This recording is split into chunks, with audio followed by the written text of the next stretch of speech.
I think that the Ngati Porou position throughout the whole allocation debate was actually quite a principled position. You know, the iwi, its leaders at that time, supported an allocation that was based on this mana whenua, mana moana, and so you had two competing camps essentially.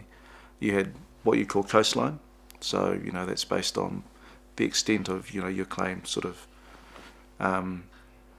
fishery based on your coastal area and the fish that gives you access to, and then there was sort of your population, sort of a distributive type of model.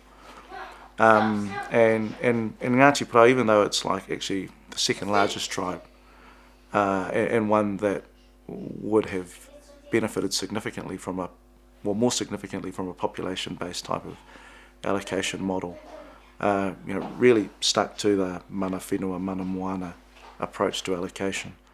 Look, I think it was a good and important thing for us to do.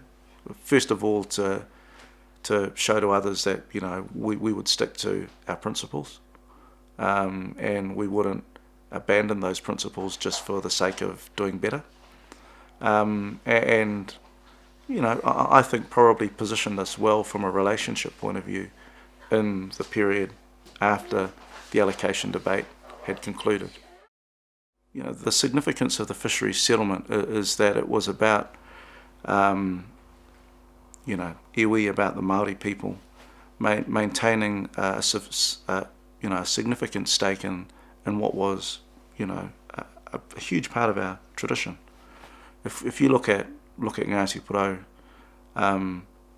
essentially it's a coastal people. Of course, we had inland settlements and lived off food from those inland areas. But if you look at where people were largely located, it was on or towards the coast.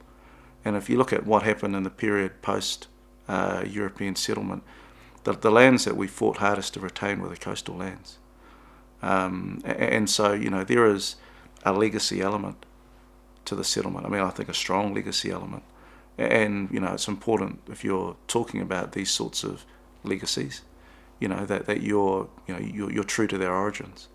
And I think it was important, myself, for us to maintain that.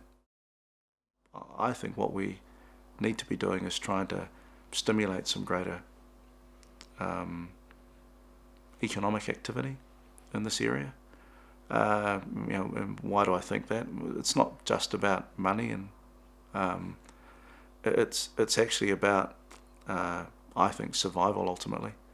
If there's nothing here for the communities that we have, then they will die. And with it goes really that thing that's at the heart of who we are. Our connection with the land, with all of those marae and all of the the sort of the history and the traditions that go with that. And so we have to ensure that those communities survive, that there are still people sitting on our paipai, that we continue to practice and to pass on all of the traditions that we've inherited, because it's our watch now, and we don't want to lose it on our watch.